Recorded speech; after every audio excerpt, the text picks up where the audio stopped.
To start with the panel, I would like to call Dr. Ammar Balushi, Head of Faculty of Business Management of Majan University College, on stage to chair the panel. I would like to also call Ismail Mohammed Shukaili from OQ.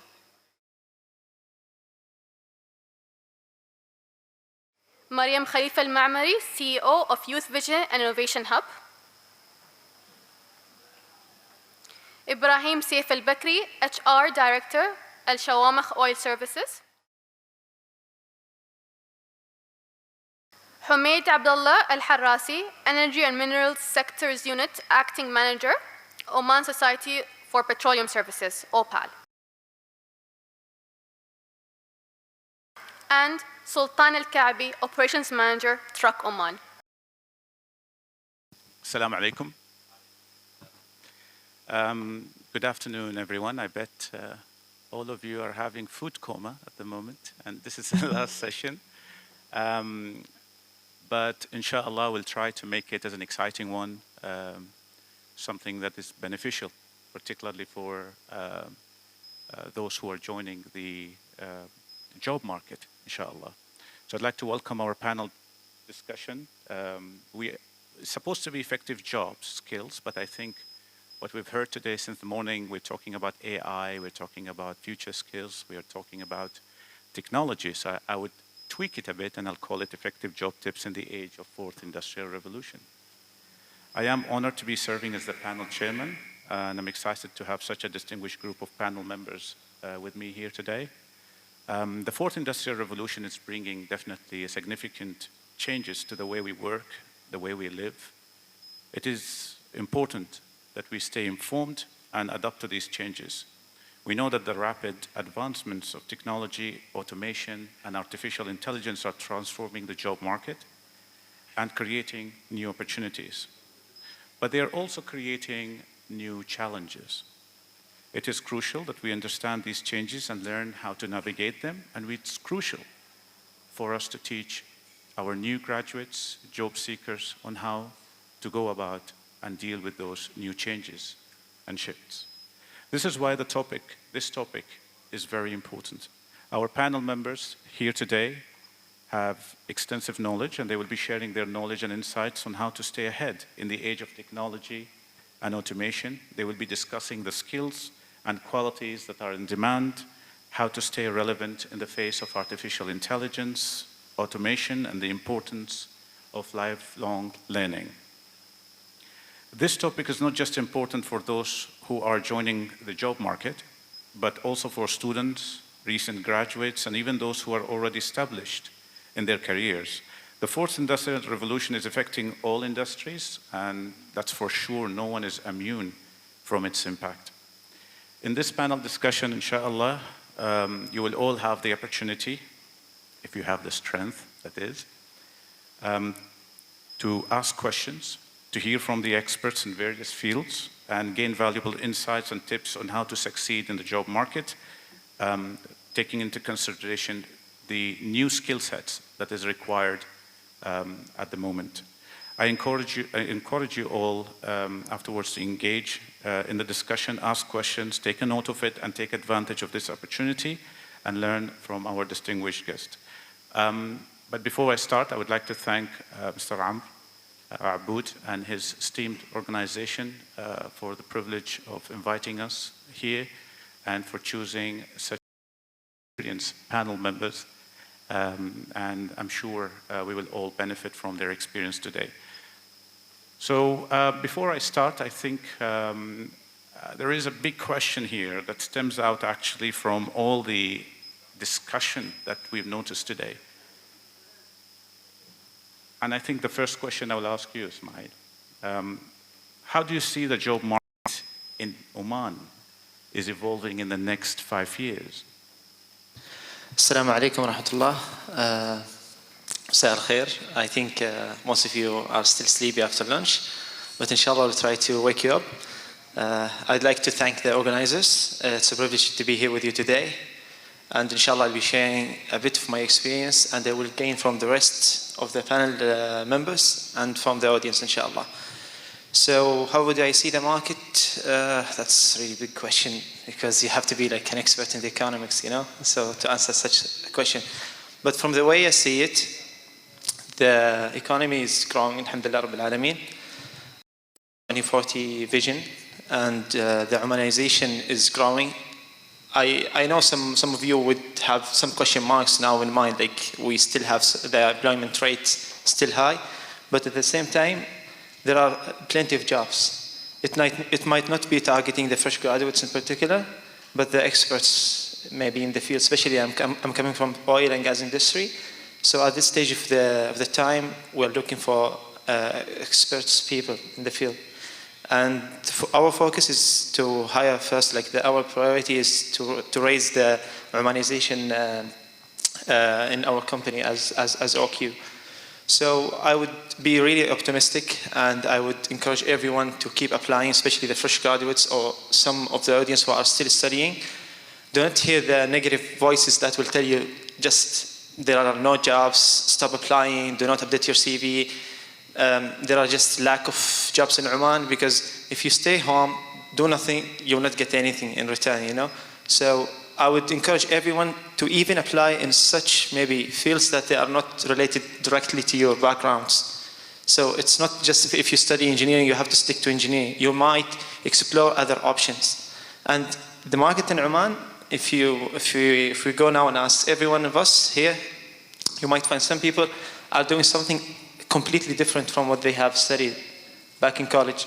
So that's just something to put in mind. Thank you, Ismail. By the way, Ismail works in talent management at OQ, and as you know, OQ is an oil integrated company. As your company is expanding to 17 different places around the world, it has an internationalization aspect to it. How do you see, Ismail, the job market or the skill set that we have is catching up? Since you're working for an international company, in your experience, do you see that there is a big difference, a big gap? Or do you think that we are getting there, we are there? Well, Dr. Ammar, I might not be in position to judge.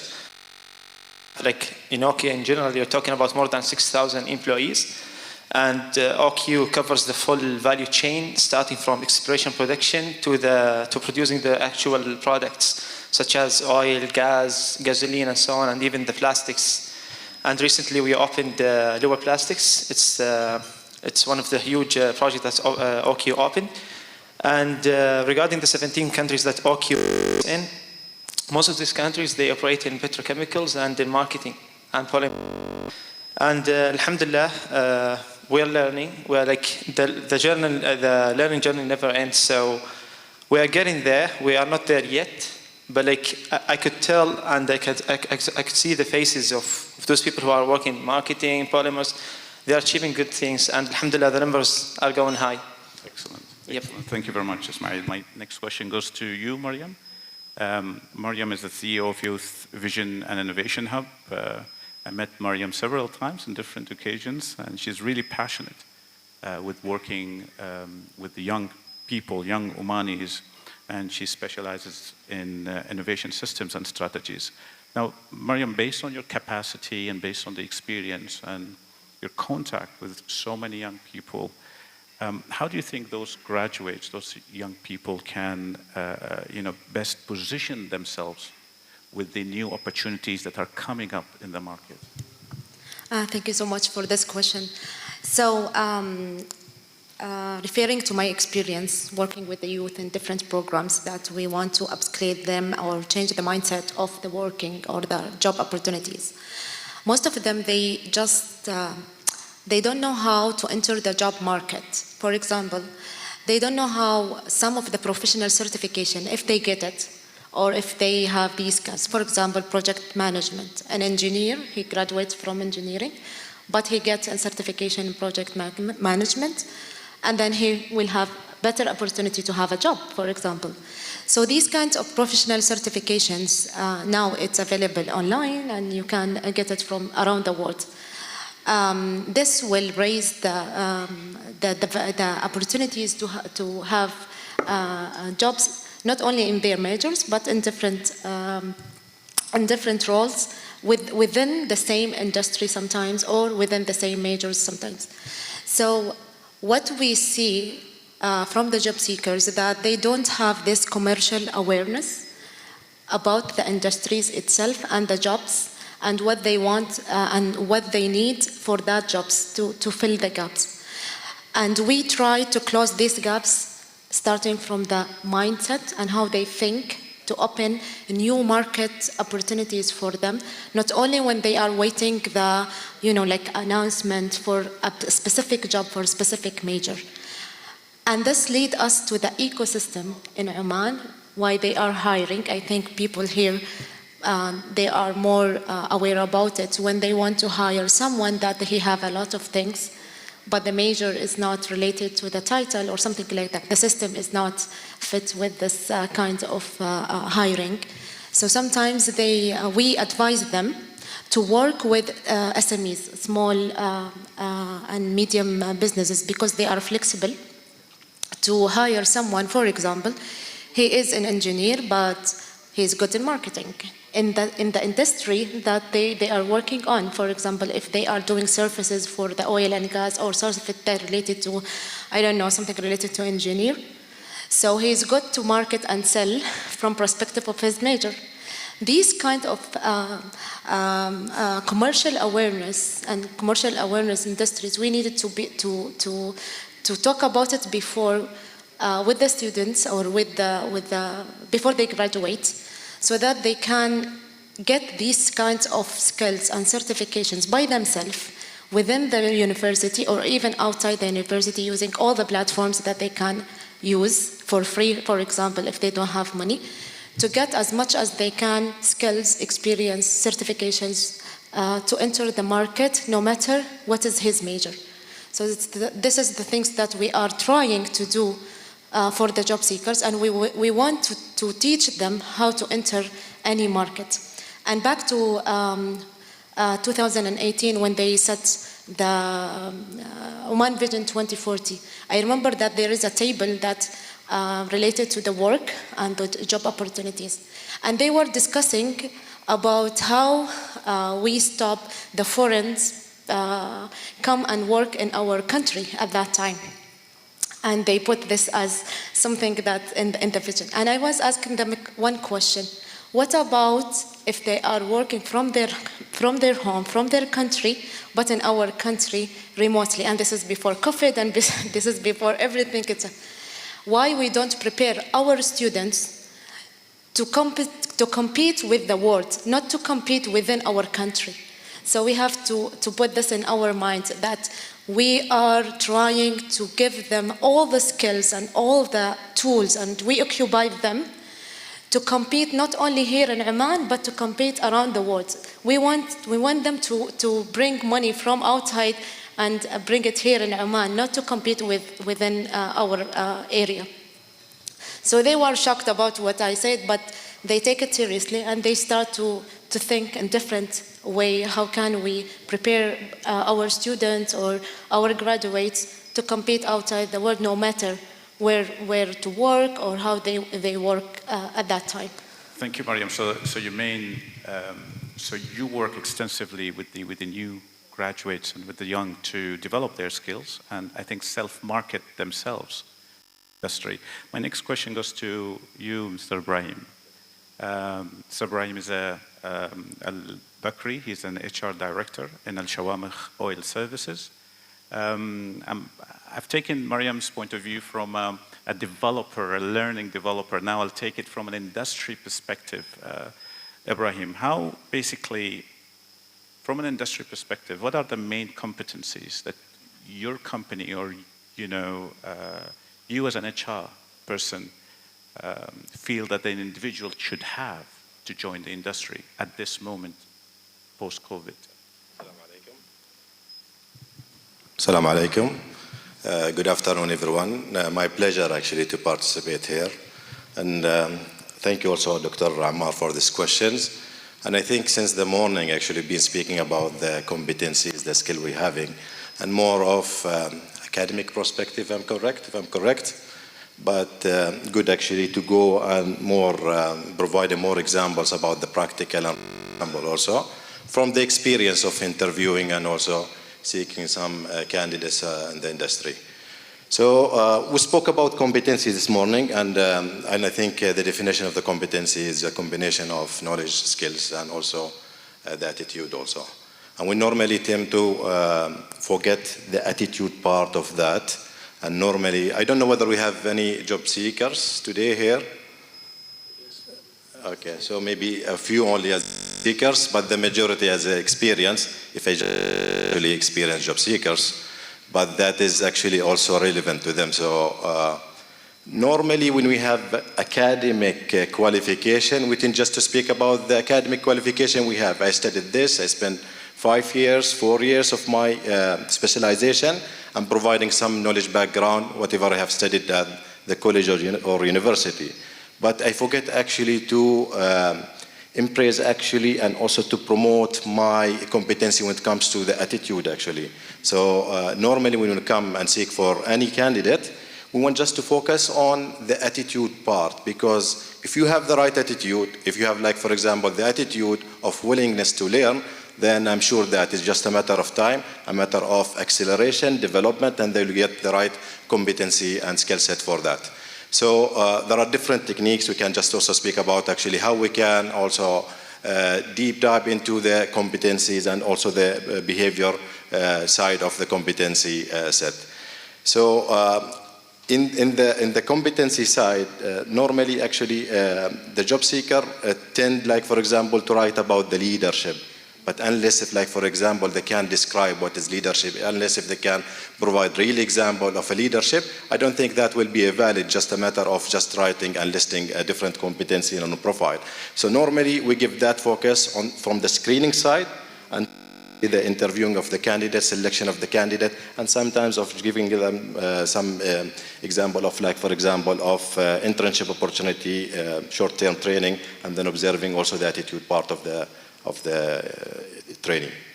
Thank you, Ibrahim. And I think from what you just said, I think this is part of your retaining strategy that you have, is providing professional training and so on.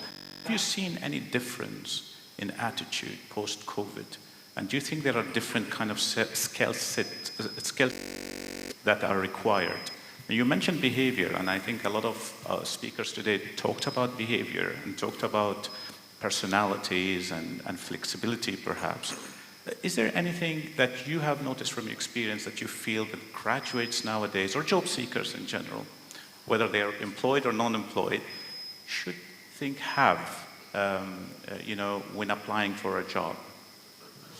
Yeah, I think if we can speak highly and just shed a light on some of the change actually coming on the recent generation. I don't know whether because of impact of the pandemic or even actually before that, but I can see actually, and we spoke about the culture, and I think some presenters spoke about the culture element this morning, and we need to emphasize on our culture that it should be an attractive culture within our corporate, within our organization, because currently the behavior, you don't want actually micromanagement. They need just as young employee, you need to set what is the purpose of the job and set what is expected actually as a role and contribution of that, but don't tell them how to do that. I'm sure that they will achieve actually whatever is expected. So flexibility, that is actually changed to the extreme level where we can see more attraction in terms of the job seeker when it comes to the flexible environment and more of self-initiative also on the young employees also. Okay, thank you very much, Ibrahim. I think we are lucky to have you as well. Thank you very much. You work in Oman Society for Petroleum Services, OPAL. OPAL is renowned for its training, it's renowned for its collaboration with the oil and gas industry. Humaid, from your point of view, you're the unit acting manager in the energy and mineral sector skills. And you've been, I assume that you have been involved in with many employees who are working, and many job seekers who are applying in the oil and gas industry. What are some of the challenges you think, Humaid, that job seekers are facing at the moment, and what are the skill sets that they require to jump in and to adapt to the new changes happening? Thank you, Doctor, for this question. So I'm working for the Sector Skills Unit within OPAL, and the Sector Skills Unit is a new concept in the country. So each sector now have or will have a Sector Skills Unit, and their main role is to identify the skills within the sector, and that will help with the interaction with the subject matter expert from the industry. So we are serving the oil and gas industry, or the energy and minerals as it's called today. So through these engagements, through the advisory committees that we have, and through the studies that we are conducting on the sector, you mentioned the fourth industrial revolution. And we did actually a labor market intelligence or analysis on the fourth industrial revolution, and we have explained the outcome from these studies to both private and governmental sector, where it can be used as a guidance to forecast the future and what is needed to happen.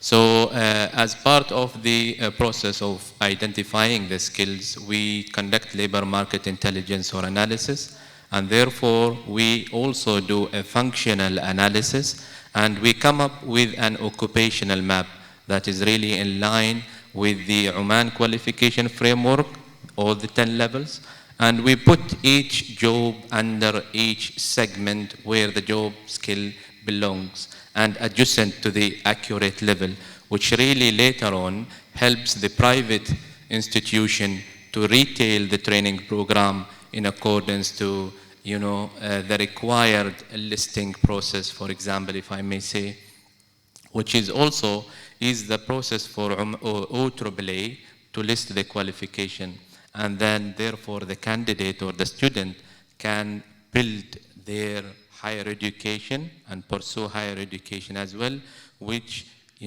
create that complementary process as well. So from the occupational map, we also drive number of products that really help the decision makers, where we go deep into the job description, job skills, job competencies, and also where this person can work, because some of the jobs are cross-sector. And what is this job title or alternatively called in some of other sectors? From the occupational map, we also develop a national occupational standard targeting each occupation. So this occupation these job roles within this occupation really giving you each knowledge criteria, performance criteria, and performance indicators as well. And as a product from this national occupational standard, there is a qualification profile. So private institutions, they target really the specializations that are really required in the industry. So therefore, the graduates from this industry will have a bigger opportunity for employment. Excellent, thank you very much. You mentioned about mapping, and you mentioned about identifying skill sets. I'm sure you have received several new job seekers and graduates. Do you think there are further training required in terms of vocational training for those newcomers to the industry? Or do you think that what skill set that they have is sufficient for them to jump in, at least at the beginning, kickstart, I would say? So this is why once you have all of these products, you will be able clearly to guide that person. What is that you need to be able to find your passion and the path that you need to follow. Where do you see yourself once you have that clear picture to them? Even I think there is a lot can be done in that side in terms of a career guidance. It can even start at really earlier stage. If I may call them as a career guidance consultant, the career guidance consultant can be the father, can be the community, can be a person in the school where he makes it really clear what are the jobs within our Omani industry. So those people will then, or those candidates or students approaching the graduates are really having that, mindset where they want to go. And then therefore they will be able to retail their CVs and then put a plan for their continuous development and reach the certification and give them self-competency. And it is not him looking for a job, it's companies competing to employ him. Excellent, thank you very much. And from this point, I think I'll move to Mr. Sultan AlKaabi. Mr. Sultan, thank you very much for being here. Mr. Sultan is an operation manager for Truck Oman. It's a leading provider, specialist in logistics solutions within the oil and gas industry. Sultan, my question goes to a point that Maryam spoke about, that graduates need to market themselves. How do you think graduates should promote themselves in this industry? What are the methods you think that they should do? Okay, thank you for being here with the team. How they market themselves, it's starting from the college itself. When the student join the college, some of them, they feel shy to talk, even with the lecturer. By the way, I was a lecturer, then I moved to industry back. So I have that experience with the student. Some of them, they feel shy to talk. They are smart, they are good, they are ready to work, but they feel shy to put themselves under spotlight. To put yourself under spotlight, it's good. I believe I saw some of my students, they are attending here, which is good for them. They just graduate, but they are marketing themselves. By attending such a conference, such things, people will recognize you. This is one way. Another way, there is a different application that they can use it as well. Like, for example, LinkedIn. They can put them CV there. They can put them contribution there. Attending such conference, publishing a paper, do something that will benefit the community, benefit you, learning new skills as well. By learning new skills, show it to the people that you know something new. And you can talk. You don't put yourself in a corner that nobody can recognize you. If you just let them saw you, then you will be fine. At least you will get the opportunity. Be unique as well. Some people, when some of my colleagues or my friends, when I share a job post that has received it, when I share to them, I ask them, okay, did you apply for it? They said yes. I ask them, how you apply for it? They say, okay, we just put our resume in the email and we shot it. Okay, what was the title? They said, nothing. Okay, how they will recognize you? They receive 100 emails. It's not just you. There's thousands of people waiting for a job. If you just put your CV and send it, who are you to get hired? Be unique. I remember I saw one email. It was new in nature, a creative one, to be honest. It was from a girl. She applied for a job. They asked flexible hours. So she written in her email, like she was sending the email in the mid of night after 2 a.m. So she mentioned that, like, as you ask, I'm flexible. As you can see from my email, I send it at 2 a.m. Unless if you are able to provide me a coffee, then I'm able to work anytime. So be unique. Not need to be funny way. It's like be unique in your way. Each individual, they have unique things on themselves. You are the right one to discover it. No one else will discover it on you. If you feel shy and stay in the corner, no one will notice you. Be under the spotlight. Let them identify you. Let them saw you. Then you will be recognized. Then you will get a job that you are seeking for. Thank you very much. Thank you very much. My question goes to you, Ismail. What do you think, I mean, everyone here talked about what they should have, the kind of training they should have, the kind of skills that they should have. What are the support system available in companies for those graduates or job seekers? And what support systems are needed, I would say, if they are not available for those job seekers? Okay, thank you, Dr. Ammar, for that question. I would say it starts, everyone like here agrees, it starts with, like since you are in college, you have to go through training. You have to look for training. I was just like maybe last month in December, I was in one of the colleges in Oman delivering one of my workshops, CV creation and interview skills. And I was telling the students that they have to look for any training, even unpaid training during their studies, because you get to find some people like who have like long vacations between the terms, especially like if you are like studying like in outside, like let's say in the UK or Ireland, like you have the British, you call it system, then you will have the whole summer off. So you should make the most of that time, like training, looking for something to provide, to build up your CV. So we don't expect people when they apply for jobs to have like 3 years, 4 years experience since they are students, but we would love to see people applying with, let's say, 2 to 3 internships and training. So most of the companies in Oman, they would provide you training. Some of them will be paid, some of them will be unpaid. But you, as a job seeker, if you are still studying or you are about to graduate or you already graduated, don't stay home. Try to find any opportunity to rebuild your skills, to gain more skills and knowledge and experiences, because in terms of interviewing people, when 2 people comes, it's not about the GPA itself. I'm not underestimating people who have like highest GPAs, but it's about the experience you have. Even if you are like still fresh graduate, we still look for the experience. That 6 months, 7 months, or even 8 months, it counts and it makes a difference. So I would highly encourage everyone to look for opportunity to train, either it's in your field or other field, just don't stay home. Thank you very much. I mean, part-time jobs makes a whole difference as well, even for a short period of time. Maryam, you've been working a lot with the young people. This is actually what you do.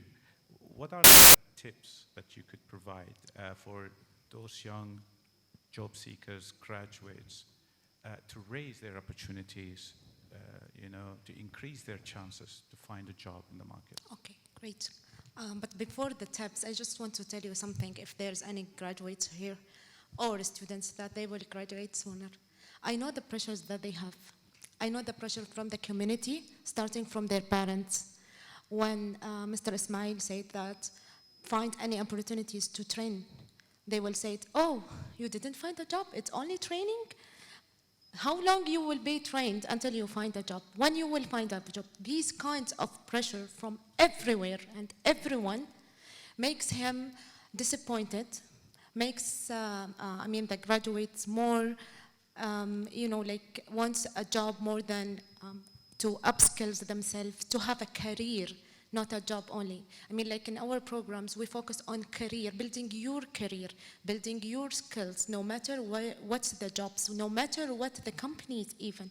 Maybe you can start even your own business. Maybe you can come up, maybe you can be a freelancing in different countries, for example. So the first step that we give it to the graduates or to the job seekers is don't listen to anyone. Just listen to yourself. Try to challenge anyone that starting from your parents, and I'm sure that it's very difficult, but try to focus what do you want and how can you reach what do you want. The other tip is sometimes they don't find opportunities in very big companies or famous places that they want to work and gain all these training programs, because some of the training programs, they filter all the job seekers, and they are a lot, so they just take 200 or 100 in each program, for example. So maybe he will not find an opportunity to train himself in an organization.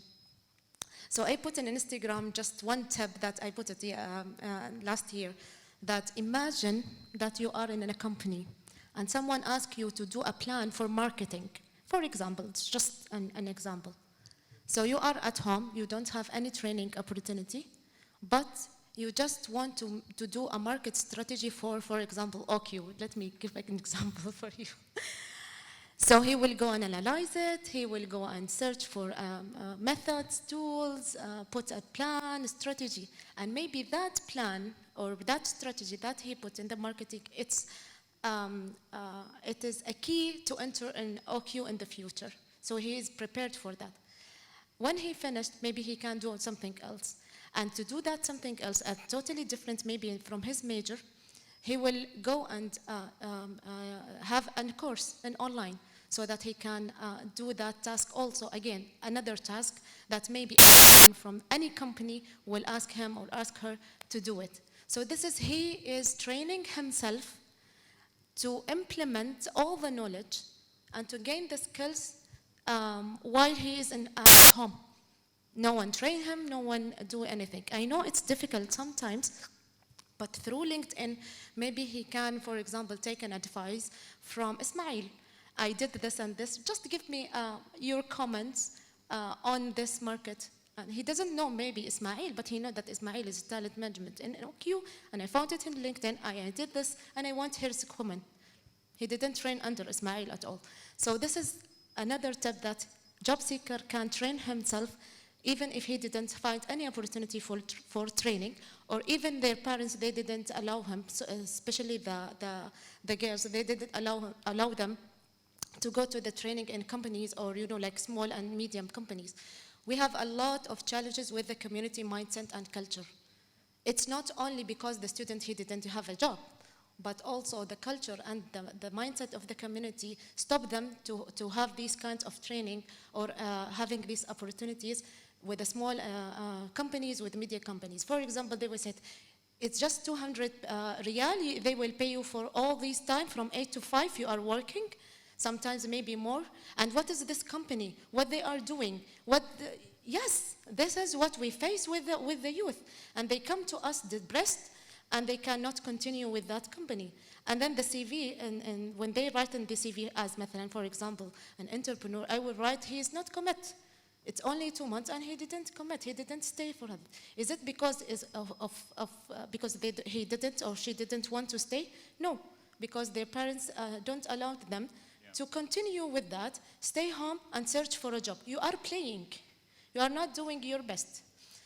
The third tips that I will advise job seekers to do is participating in competitions, awards, hackathons, boot camps, anything that will give them these kinds of skills, either related to fourth industrial revolution, for example, or it's not related. Not only here in Oman, we have now online hackathons, online boot camps around the world, and everyone can participate, and with a group of people, and maybe they come up with new ideas and new solutions. Maybe they will fail, maybe they will implement it. It's not matter. The matter that you are getting experience around the world through participating in these competitions, and it's for free, and you can participate in any competitions in the world. So don't limit yourself to train in a specific organization or in a specific major or in a specific, like government sector or something. No, the opportunities is there. Just grab it, but try to avoid all these kind or challenges that you face from the community. I was conducting workshops in Rostaq. And this workshops is related to youth strategy. And of course, we are taking a lot of information from the youth from Al-Batna South, right? Yes. One graduates, she graduates IT. I think it's IT or programming, I'm not sure. And she raised her hand and she said that I'm graduating now 1 year. And I didn't find a job here and I have a lot of ideas, and I don't know how to have a job. I cannot go to Muscat to train myself because my father wants me here and all of these kinds of challenges. What can I do? And we are hosting that workshops in a hall that related to, I think, وزارة الثقافة أو مكتب الوالي, I'm not sure. And I asked her a question. Could you make a workshop, a very small workshops or summer camp for students, for school students related to IT or related to programming in this hall? She said, what do you mean? I mean, like just what you study there, just do a very small workshops for the students here in this hall, and just ask from Ministry of Youth to give you this hall for the whole summer. Can you do that? She said, yes. I said, okay. This is one opportunity that you created by yourself with the needs that in this wilaya, they need it, and they need a lot of programs. We were there to have a lot of programs and initiatives from themselves, but they didn't know how to create like these kinds of initiatives. So this is our role also. It's not only career guidance, but how can we create new opportunities that they can implement their skills with the needs of the country. Yes. Thank you very much, Maryam. That's really insightful. Thank you very much. I mean, what you said reminds me of actually how I got in the job market myself. After graduating. I aspired to work in the oil and gas company, Halliburton. Actually applied, and then while waiting for the job, I found another job in the tourism industry, and I thought, why not? Let's jump in. And since then, I fell in love with the tourism industry, and you never know. Sometimes, what you want is, Allah كاتب لك أفضل منا بمراحل. So you never know. But in the process, we try to develop ourselves. And, I'll go back to you, Ibrahim. You've been looking at hundreds, thousands of CVs. And, what struck you as the best or the best characteristics of the best CV in a way? What would be that kind of CV? So just to give a hint to those people who are looking for a job. I think it is a very important question, especially nowadays. And by the way, actually, last week we had one of the government initiative where the government and also PDO, the sponsor, one of the internship program, and they were mentioning actually in that program, it was just internship for 6 months, but again, 40,000 applicants for that. So yes, actually, how many actually application, and what makes actually a recruiter or employer picks your CV. So that's, I think, more important part you need just to focus on. And I remember 5 years ago, I attended one of the conference, and the trainer asked a question. He said, do you lie? Do you tend to lie actually in your CV? And I think 20% of the audience, they said yes. And I think they misunderstood, and I want to ask actually the same question here. But they think to misunderstood the question because I don't think it's a matter of lying in your CV, but I think it's more of what Maryam spoke about is promotion, so promoting yourself actually, because any job seeker should build a strategy. And I think the first strategy, the first milestone, just to get shortlisted. Yes.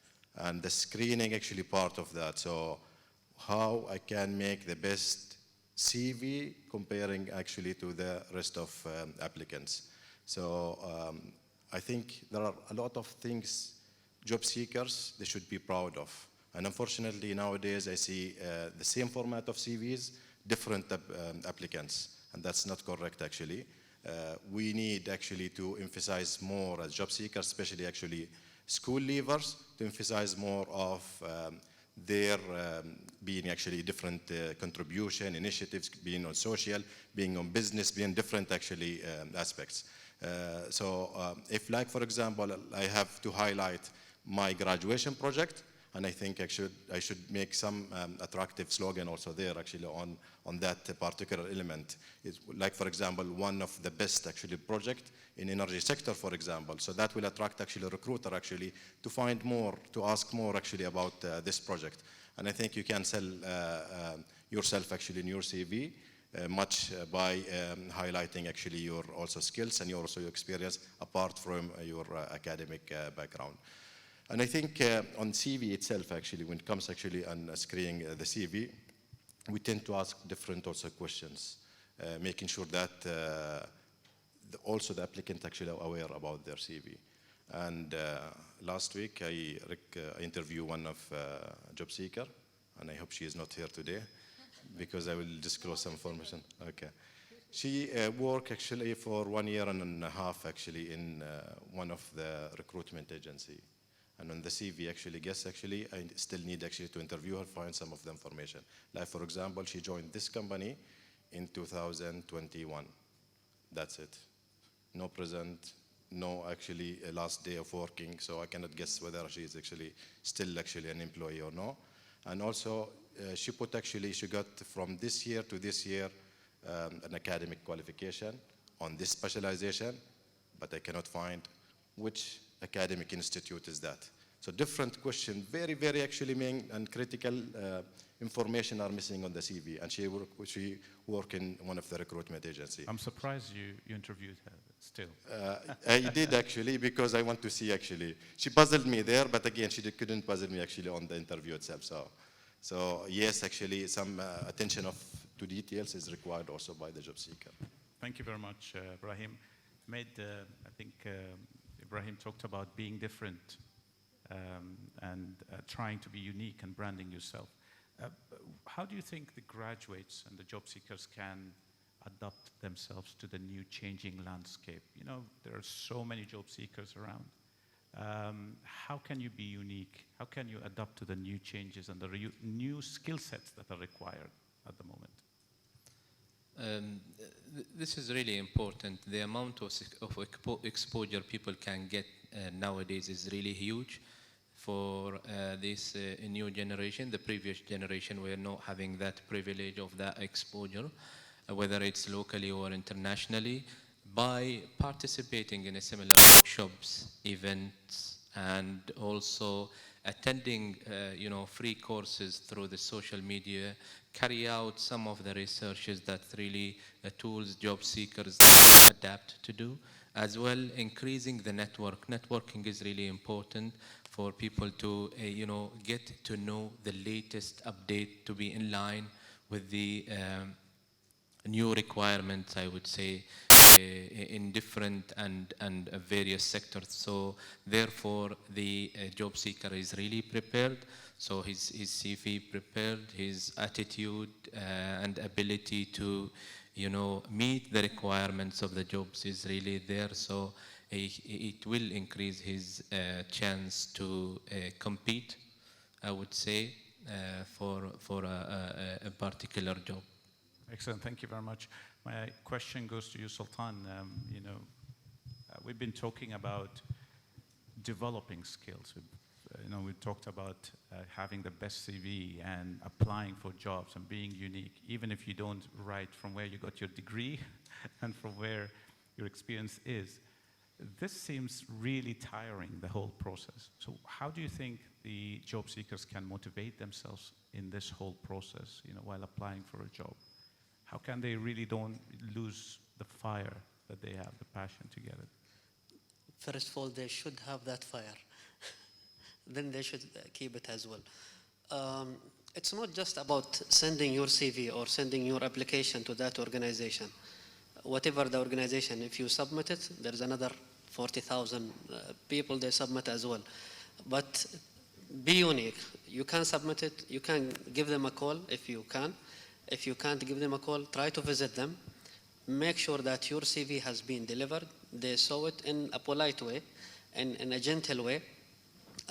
If also it's some organization you are not allowed to enter it from the door, then you can reach them. You have as well, we mentioned LinkedIn. You can reach them through LinkedIn. You can ask them, I applied in this position. If you can make sure that my CV is there or my application is there, did you start shortlisting? Like in a polite way, then at least you give yourself hope. Again, you spot the light to you. Your name will be there because you already called or you already visit them. They might open your CV in front of you. They will see your skills, your knowledge, your certificate. They might ask you as well if your CV, something is wrong there. There is like you study for 4 years, but in which institute, in which level? Is it bachelor? Is it master? Is it diploma? So you can justify during shortlisting. He didn't shortlist it yet, but he might shortlist you. Then okay, you will get the call for the interview. This is you achieve 50%. You still feel okay. You heard a good thing. Sometimes they never come back to you as feedback. Like if it is 40,000, 10,000, there is no choice or there is no possibility to come back to each individual to tell the excuse why we did not select you. If you reach them in that way, at least you will be identified. They might say, okay, we are looking for bachelor, you have a diploma. Then you know your weakness or your gap. You can either work on it or apply for another position. One more advice, do not stick with one CV. Some people, they said, like we saw in Instagram or in the social media, that some people will do CVs for us with that money. I don't recommend you to go for it. Your CV, you must do it. Because if you do it, you know what you are writing there. Spelling mistake, grammar mistake, you avoid it because, again, it's reflect you. The person who will look to your CV will never identify you as a person. He will see your papers. Be sure that information you put it right. attractive. Within 5 seconds, he can identify or she can identify who are you and why we should hire you. Your skills, be motivated. Additionally to that, we have in each day 24 hours. I know we are busy with the social media, TikTok, Snapchat, all these social media. Dedicate 5 minutes to 10 minutes daily to learn one small things daily. It's not touchable, you will never feel it, but people around you will feel it. That if you read daily one things, new things, either global trend, either in business, in your area, out of your area, but it's knowledge. After 1 year, you will have 365 more information within 5 minutes a day. Thank you very much, Sultan. Indeed, with all the support systems we have, the talent, we have Coursera, EDX, and all these platforms, I think it's within our reach. Yes, Maryam, definitely. I just want to add something that, an advice that I give to any job seekers that when they come to me. Some of them, they say that we want you to help us to design a CV. So when I ask him, who are you? And he said, what do you mean? I am, for example, Maryam Alaamri, graduate from SQ, and I did this. No, I mean, like, what is your competencies? What is your skills? And he said, how can I know? So the problem is not that they don't want to learn, or they don't want to apply different CVs, or they don't want to go and knocking all the doors and using all the methods. They don't know how. They don't know how to start and how to use it. So when I advise them, for example, I said, do this personal assessment. It is online. What is this personal assessment or career assessment or skills assessment? You just write down career assessment for this job or for this industry. And then you do the test, and then it comes up with a lot of skills. Do you think that you have these skills and you can apply it in the job? So this is the first step. The second step is what industry you want to work. A graduate engineering, technical engineering, or chemical engineering, or critical engineering, for example, is different from industry to industry, and they don't know the roles of each industry is different. Yes, it is the same title, but the roles and the tasks and all of these things, and maybe the knowledge, some of the technical things that they should have about it related to the industry, they don't know. So I said, okay, just write it down. What is your major? Electrical engineer in oil and gas industry. So all the tasks and roles, it's there, it's online. Do you think that you have all these roles? You can do it. If you don't have the knowledge and skills, how can you gain it through Coursera, Udemy, whatever. So it's not about doing all the training. Some of the people, some of the graduates, they came to me and said, I learned this and that and this and this, and it's all missing. It's not in one direction that he had something in some places. He just do this because everyone say that. Like here, we are saying, go and do this, but he doesn't know how he do it in proper way. So he's wasting his time sometimes, and energy and all of this. Yes, he have a lot of knowledge, but he cannot know how to implement it or how to market himself. So this is the way, that a very simple way, the assessment, like writing the job descriptions of any job in different industry. So when I apply for oil and gas industry as an engineer is different when I apply it as a logistic company. Is different when I apply in technology industry. It's totally different, although it's the same major, maybe. I mean, like, but when he see this, and if he see, for example, they need this kind of certifications in this industry, he knows exactly what he is missing. So he will have a plan to have this certification or course or whatever, so that he can apply for the next time for that job. And he will write it down that I have this certification for this specific job. So that's why he will having this chance for the interview and so on. So this is a planned searching for a job. It's not like I'm just putting my CV in everywhere and any. You're having a strategy, yes, basically. Yes. As Ibrahim mentioned, and I think the problem here, what we came up, all of us, all the members, is how to market yourself, how to package all those skills that you have gained, and showcase it to the industry, and say that you're unique, you're different, and you could solve a problem. But before I go, even further, are there any questions? Okay, sorry to keep you waiting. I know everyone wants to leave. Just one tip to share, to add up to what Sultan and Ibrahim said. It's to keep your CV updated. Not to have only one version of your CV. Try to update it from time to time based on the job that you are applying for. Try to have two versions. The first one will be in Word format and the second one in PDF, which the one that you will submit to the entities, companies, and so on. So it will not take you even 10 minutes. So try to change your CV from time to time. If you see some unneeded skills, some unneeded information in your CV, please try to change it. It will not take time. Because I've seen, because I work as a recruiter in OQ, and I screen thousands of CVs. Sometimes we find out some CVs, they haven't been updated for a year or two. And when we interview the people, we find out okay, this guy have moved maybe a year ago to another role, and he's not doing what he's doing, what the CV says, So having an updated CV up to date is an important thing. It will make huge difference when you apply. And try to link whatever is mentioned in the job description to your CV.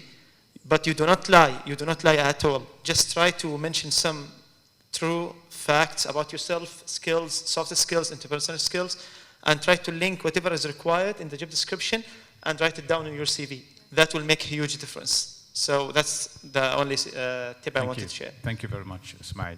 Any questions from the panel? Yeah.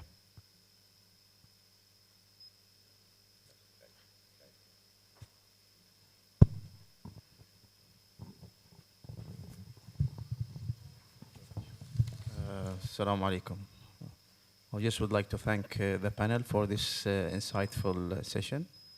I think this is one of the most important topics that we are dealing with in the Omani market as well as the global market. So a couple of my questions already distinguished by your nice talk. So thank you for that. But maybe one final question, which I think is also important. This is like a feeling. But I'm not sure if it's true or not. Maybe you can shed the light on that. I think there is an inclination to hire those people who are already on the job. So the unemployed, they look more disadvantaged when we compare them with the people on the job. So I don't know how true is that. So I was just looking if there are any figures in the market that shows the number of job offers being given to those already on the job and those unemployed. So I think that number will give a good indication of how many people they get a job while they are on the job or they are unemployed. Thank you very much. I think I would start with Ibrahim since he talked about the story of interviewing. And I think I also can highlight that because I worked previously actually on national objective for employment in the logistics sector. So yes, actually, if you just go and go through the statistics of, for example, the employment, yes, there are different actually statistics where show actually the contracts signed by the employee, and that's counted as also an opportunity on securing jobs, as well also the first time also job seeker, they got also enrolled in different positions. And if you go and you ask for these details, you can actually find the details. I don't have the right statistics for that. But also the last 2 years actually, and we are part of that, there are many government and national objectives toward actually getting funded programs for employment. And one of the conditions should be actually a job seeker for the first time get employed. So there are different also initiatives on that. And also on the PASI, if he's not registered in the PASI, that's an indicator that he is a job seeker, not unemployed. But I think, have they answered your question of your feeling? To some extent, yes. Yeah. To some extent. But I hope you feel what I mean, because normally مثل ما يقولوا اليد في الماء مثل اليد في النار. So the guy who's got the job normally is more relaxed and he maybe gets a lot of job offers compared to that guy who's really looking for a job. And we know that those unemployed people, they still have a good chance. I mean, they have good skills. Those people who are unemployed, they are sitting at home. They are really competent people. But unfortunately, they didn't get the good chance. And it feels like even the industry the employers, they have more inclination into snitching people from other organizations. They feel like it's an achievement, and that's why they call it job hunter or something, talent hunter or something like that. So if you can snatch somebody who's good from another organization, that looks an achievement for the employers. Yeah, so if I may answer his question. So, well, Abdurrahim, it depends, because some companies or some entities will be looking for people to start the job immediately. They don't have time for someone to train, okay? And that will be mentioned in the job description. It will say, let's say, 5 years plus, 10 years plus, and so on. But if you talk about the fresh graduates program, which some companies do in Oman, alhamdulillah, they will take fresh graduates people even with zero background, with zero experience, fine. But even in this type of programs, some managers, some hiring managers will be still looking for some people who have trained for 7 months, 8 months, or they have let's say some kind of courses when it comes to the, let's say HSC, let's say New Bosch certificate and so on. So they'll be looking for those people to hand down and then to bring them to their organizations, but not excluding anyone. And from my own experience, I know so many people who have they are fresh graduates, they joined some other companies other than OQ, they had absolutely no experience, but we cannot just judge all the companies and say why do you take fresh graduates, and why do you take fresh graduates with 1 year or 2 years experience, because that's all up to the hiring managers and the strategy that the company set. You cannot go and fight them. Thank you. Yeah. Alaikum salam. Assalamu alaikum. I have a question regarding the branding and marketing of the CV. How do we achieve that without crossing the line of being looked at as an arrogant or a show-off person?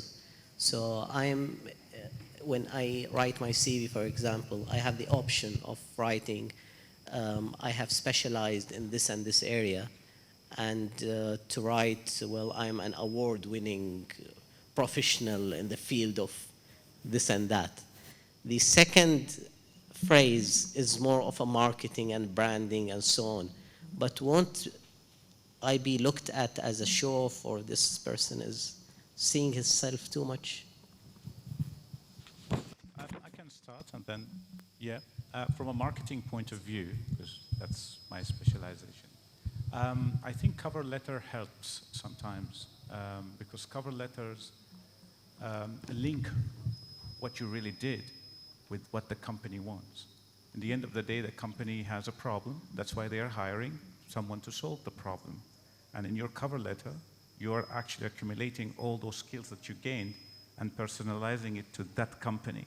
So there is no harm in the cover letter saying, for example, that in your previous job you have done this, and this actually has gained you an award which helps you to solve a specific XYZ problem. But I think what is missing here is a generic CV that adding just bullet points and not linking with the problem. From a marketing point of view, we are all marketing ourselves in a job market that is filled with so many with so many seekers. So you're trying to say, I'm unique, but you need to say how you are unique and why they should pick you up. And this is what is missing with a lot of the members talked about this, being unique, being special, because I'm sure they received a lot of CVs, but it doesn't say much. Yes, there are CVs, but you have to really stand. And I think most of the CVs are missing covering letter, because to write the covering letter, you really need to know what the job is, and you really need to know what the problem is, and in the end, you'll be able to write something to solve it. I think that's my point of view. Members? I hope I get your point. You mean you don't want to show off that, I'm PhD candidate or master degree holder, I'm certified in this, certified in that, I did this and that. Am I right? No, that is acceptable, because these are credentials that I gained. There is no harm of writing that I'm certified in this and that. That's actually the purpose of the CV. But in terms of the context of marketing and branding, I can write that I'm I have specialized in this area and got an award, for example, and so and so, and to change the phrase and say that, no, I'm an award-winning professional in this and that. In terms of content, they are the same. In terms of marketing, they are totally different. The second one is a more of a marketing language in the CV. So if this is needed, like what I've understood from the panel, if this is needed in the CV, where is the step that I should stop at and not cross in order not to be looked at as a show-off person, or this person is arrogant and thinks of himself. بطران يعني basically. شايف نفسه. With my respect, it doesn't mean like if you put these things that you are showing like I'm an arrogant person. No, again, it's psychological things. How the other people, they look at it. Maybe, yes, I want this person because he is certified, he is already awarded, especially for fresh graduate, like they are awarded like best student, awarded as different things. So it's not showing off. You are telling them I'm proactive, I'm active person. But how they look at it, it's them opinion. You should not worry about it. If they don't deserve you, if you are, they look at it, oh, he's like, I am. Okay, it's not about I am. If they look at it in that way, and before you join them, it's better for you to not join them, because they look at it from the beginning like that. If they look at it as oh wow, he's a proactive person, he know a lot, and he will benefit the organization. In the end, any business sector, they are looking for profit. They are not looking for you as a person. If we pull this person and put him in this position, we will gain like multiple number of profit. Then they should hire you. If they look at it from that perspective, it's not your place from the beginning. And if you allow me, and also these platforms where you apply, for example, is equipped with a tool where it does the shortlisting automatically and provided with the phrases that the system is looking for. So if, as the doctor mentioned, if you didn't look at the job requirements, job skills, job description, you didn't amend your CV that is, in line with that requirement, the system might drop your CV and you will not be among the shortlisted CVs. If I can also add to that question, actually, whatever actually you put as achievement award you're getting, I will consider as a plus, actually, because the first interaction is just a CV, and you have the right to mention whatever you're proud of. When I can just take it to the different actually level, when you come for an interview, like for example, in your body language, and you keep actually speaking about that achievement, where I don't see it, like for example, also relevant to the CV. So it is always a plus actually on your CV. It's not about overshowing or show off. It's about qualifying for that job. Maybe some of the things that you don't want them to know, well, I mean, for example, they want something like in this level, but you are writing something overqualified. Immediately they will not taking you. So you have to know. Also, the homework for the job seekers is to know exactly what they are looking for, so you can match what you have. Maybe you have a lot of things, but you put in that specific CV the things that they want exactly, the level that they want, just to enter the interview, just to go and show them later on what you have more for that job. I think people, the panelists answered the questions, and I hope. Is it satisfied for you? Yes. So be arrogant. Yes. I have a question, if you may. Maryam, you mentioned about preparing your skills for jobs overseas. Is the youth interested in jobs overseas? Yes, a lot. A lot, excellent, yeah. Yes. So that adds another question. So with Youth Vision, do you have like an organized approach to help them find jobs overseas? And I will add one more point to that. Within the oil and gas sector, Oman has a rich experience with leadership level, mid-level, and even the entry level. And we have Shawamikh here and the Opal oil and gas sector head here. Is there like CSR support given to you to help, if there is an organized approach to help you place the young youth abroad? Is there something working in that direction? Okay, so I'll go to the first questions. Yes, a lot of youth wants to work outside. I think the mindset and the culture is a little bit start to change.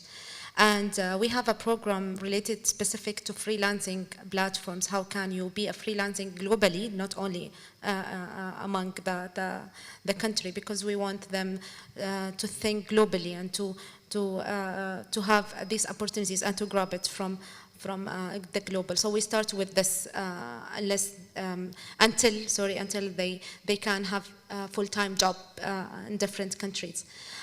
So yes, we are preparing them for this mindset.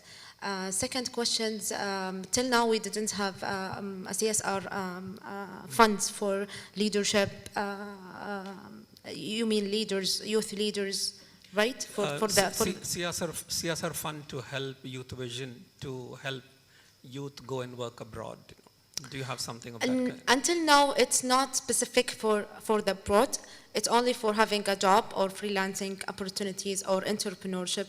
But they didn't ask us to go abroad for these kinds of jobs. But we are embedded all of these opportunities. We are embedded in our programs. Either they are asking us to do it or not, because we don't want them to just focus here on opportunities here in Oman. We want them to try something different and something big. So we are doing this, from our own perspective, not by asking from CSR departments or funding. Yes. Right, because what I see a trend is that because we organized the GEDx exhibition for last 20 years, thousands of Omanis have gone abroad to study. The moment they finish their education, they come back and start to look for jobs within Oman, where they could have stayed in the States or in the UK or Australia or Canada and worked for a few years, because there would definitely be opportunities of campus placement, or the university would place them on jobs when they're in the final years. Like, they don't look for that, I feel. They come back and look for jobs here. So if there's a CSR or an approach or an initiative with the Youth Vision, working with the university. It's focused only on this kind of approach. Learn, work abroad, get your skills up, and see if you can continue, come back. Yes, it's a good opportunity and a good idea. Maybe we can, raise this one. Not all the monies, because I was one of them who I'm sorry, I stayed chairman, 10 years. He's working abroad even now, so I know not all. Yes, I stayed 10 years, but you're absolutely right. I think when you have an investment, when you're investing in your education, it's really important at least to stay 2 years and get that experience and work there. It really helped me as an individual, and it's a great add up to the CV. Absolutely. The government provides a lot of scholarships, self-funded students, they go themselves, but I think they don't see the next level experience that they could gain. The salaries won't be like here, but in the end of the day, I think the comparison, the mindset is, well, I'm here with my family, relax, I have my car. Why do I need to take cars and metro and trains to reach that job and wake up 4 a.m. in the morning and come but that is an investment worth the money, in my opinion, because I think I've done that and I gained it. But it should be embedded, you're absolutely right, it should be embedded within the mindset of going abroad, learning, getting your degree and getting at least 1 year or 2 years of an experience. That will definitely add up, in my opinion. Thank you. For sure, Dr. Ammar, I just want to say one more thing. For my daughter, I've been looking for a lot of education abroad, and there are programs, same universities offer either 3 years bachelor or 4 years bachelor with 1 year work experience, 1 year placement. It's part of the degree itself. So such things really open up experience, and parents like me are happy to pay that 1 extra year of staying abroad and to the university, because they get a guaranteed placement for a year. So if they get even a small salary, they should take that up. And if there's an organized approach to it, I think it will help a lot of people. Any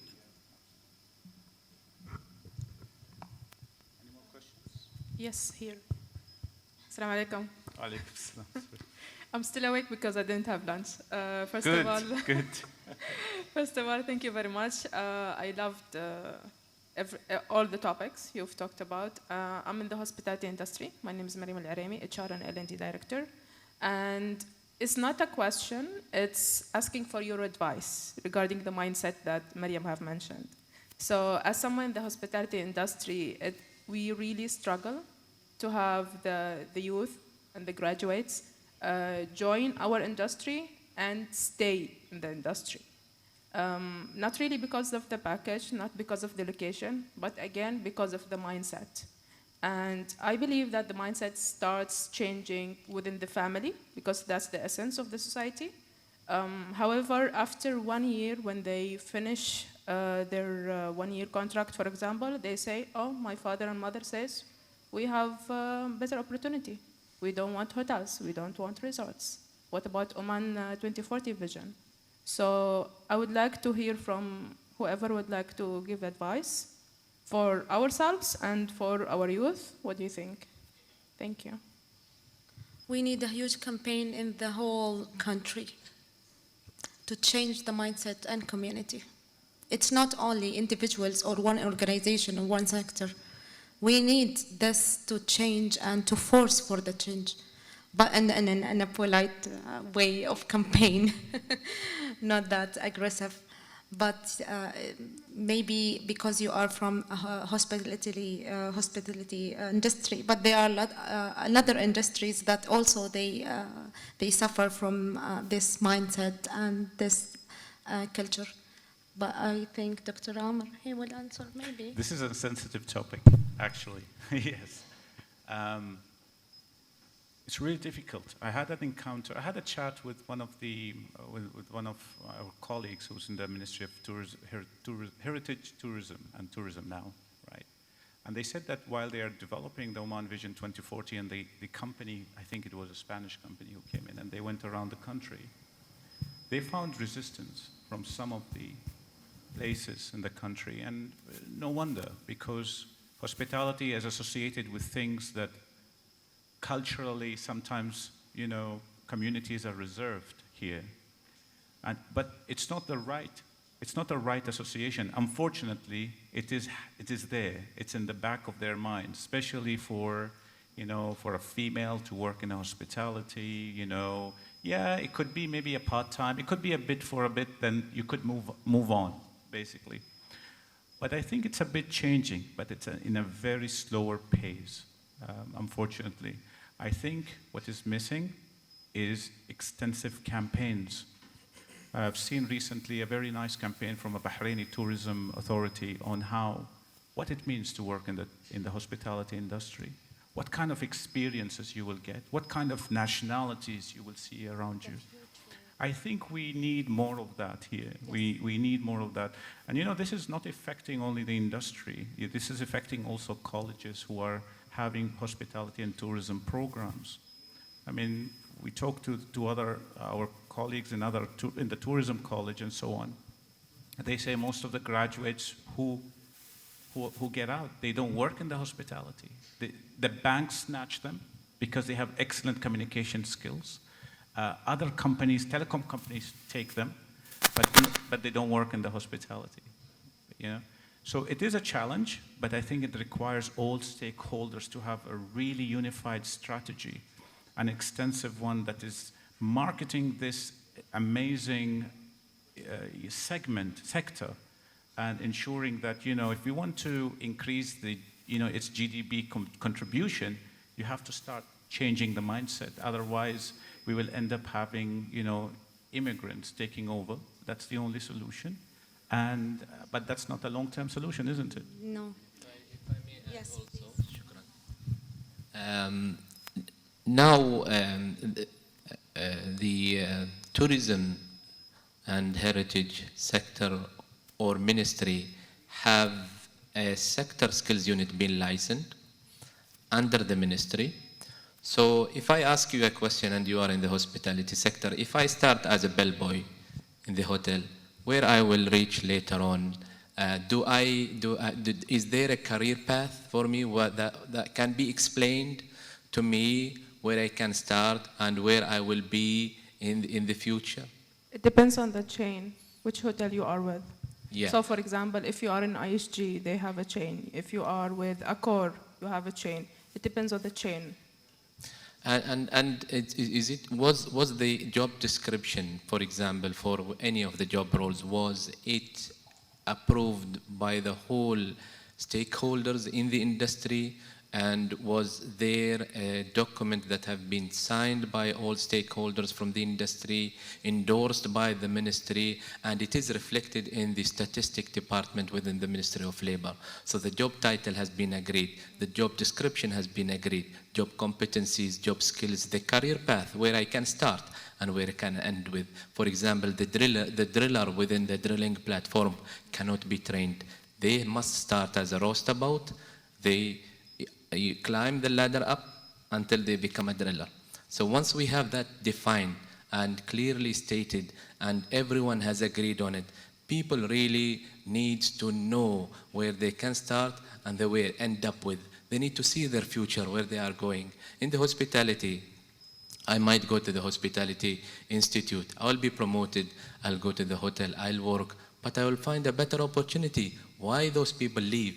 Because they already have built the skills, the attitude, the commitment, the right culture.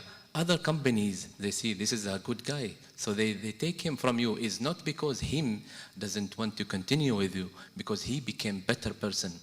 And then he look for other opportunities and he leaves. And it's only a matter of 30 days notification to the hotel and he leaves. He go to another challenge and he go where he can add a value. We are a very, our workforce, nobody is sitting idle. There is a minority only sitting idle who, as you mentioned, because of the mindset. I've seen people, with the master and degree holders, they work in the supermarket, they worked as a water bowser drivers, and they are a better candidate than a same person with a better,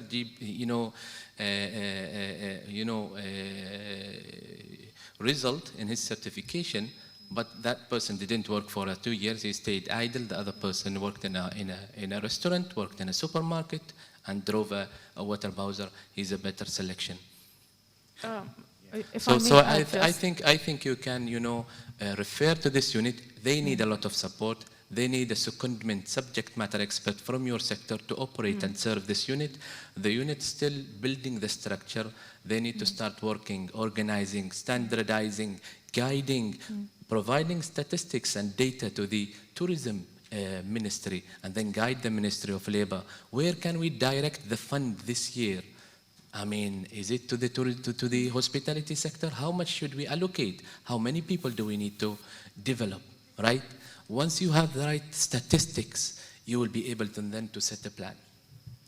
Okay, thank you very much for the additional. Just to clarify a few points. When a hotel opens in the Sultanate of Oman, there is usually something we call HMA, Hotel Management Agreement, which is between the owner and between the company, whether it's Intercontinental, Rotana, Accor, and so on.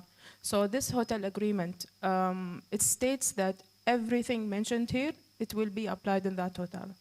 And then based on this agreement, it's authorized by the ministry in the Sultanate of Oman. So anything happens in the hotel, there is nothing that can be said after this agreement is signed. So this is just the first point to clarify. Second thing is when they move outside of the hotel, they move with the reason mentioned in the exit interview that we don't want hotels because of 1, 2, 3. It's not because of just better opportunities. It's because of the mindset again. Social-cultural. Yeah. Definitely, there is lots of work needs to be done. But once we have I think you already have that solid data, and that can be utilized to, best guide those people. I think it's an attractive sector, and inshallah we'll see more people. Inshallah, it's an ongoing challenge, but I'm hopeful. I hope you're hopeful too. I am very hopeful. And inshallah, with extensive marketing, it's to change and do awareness campaigns. I think, hopefully the mindset may change or shift a bit towards accepting to work in the particular sector. Any more questions? Yes, here. Wow, okay. This side, the other side. Here. Sorry. Hi, my name is Khawla. I work with the organizers and Arabian Research Bureau, and I was speaking with my manager earlier, but he left because he's a bit busy. And we were talking about the skill gap in Oman, and he basically asked me specifically for the answer of this question. That's why I'm looking for the answer through you guys. So basically, the question is, why are the skill gaps widening, even though there are more and more qualified people, at least academically qualified people in Oman and generally in the world? It's a tricky question. I mean, I think he meant academically qualified people, if I'm not wrong. Okay, so you answered the questions. So maybe there is no matching between what the market needs and with the certification, the academic certification. It's only a certification that you know the knowledge in this major. But what kind of skills that you have to implement it? Do you not believe that there are people out there who have enough skills? It's not about, I believe, it's about the matching. It's the matching. Yes. So if we're not saying academic qualifications, what if we're talking about actual skills? Does the people in the market here in Ammar are job seekers? Do they lack skills? Is that why the skill gap is wide here? There is a research that SQU do it about the matching between the graduates or the students and the workforce skills. And they found out that the graduates said, or the job seekers I think, they said that we have 90% of communication skills from the research. And the employers among the industry, they say that the job seekers or the graduates, they have only 45% of communication skills. So there is misunderstanding between the communication skills within the graduates and what they needed in the market itself. So this is the gap. You think as a graduate that you have 90% of the communication skills, that it will help you to have a job. But the employers, they are looking for something else maybe, or the skills, the communication skills is different, or it's not what you study, or not what you learn from the university. So this is the gap. It's not that you don't have communication skills, but what kind of communication skills that will fit with that industry, or with that company, or with that organization. Okay, so is it safe to say that the skill gap is caused by the higher not education only this, system? Not only this one, but the second thing is, while we are talking about upscaling and rescaling, it's not only for the job seekers and graduates, it's also for the employees. So the world is going very fast, and every day you can hear about new technology, new models, new things, and we have a lot of uncertainty in the world now, and a lot of competitions. So raising our human employees, job seekers, graduates, academic, to level themselves or to upskill themselves to that new technology or that new approach or that new business model, it's faster than us to learn. It's faster than an employee to learn new skills or to reskills to upskills. So it's not only for you as a job seeker or graduates, it's a phenomenon with all the workforce about the skills gaps. So that's why they are doing this kind of career guidance, not only for job seekers, but also for the employees to upskills, reskills, to move to next positions, to do this type of jobs, to learn this technology just for the job. So this is continuous learning and continuous leveling up your skills, not depending only on academic certifications, but depending on the fast of the work industry, for the fast of the work and industry, like what they need and what they have to know. For example, now I think oil and gas, they are looking for people that they know about the hydrogen, right? And they are looking for this new technology and how they implement it. Do you as a student or academic or job seekers know about this new technology and how to implement it? I'm not sure of that. So this is something new that every every company in oil and gas and energy, they are looking for people that they can adopt this new technology. And this is the kind of skills that they are looking for, right? Am I right? Yes. A little bit. Yeah. Just to wrap up, I think we are getting. Yeah. I mean, I'm very surprised that you're all still here. Just to wrap up, the latest discussion we had from the Ministry of Labour, they showed a very interesting report on statistics, and the statistics says that there is a supply and demand. Whereas a lot of supply from graduates in specific specialization, the demand is a bit lower. But there are a lot of jobs that are outsourced. We have a lot of, people from outside who are working on those jobs.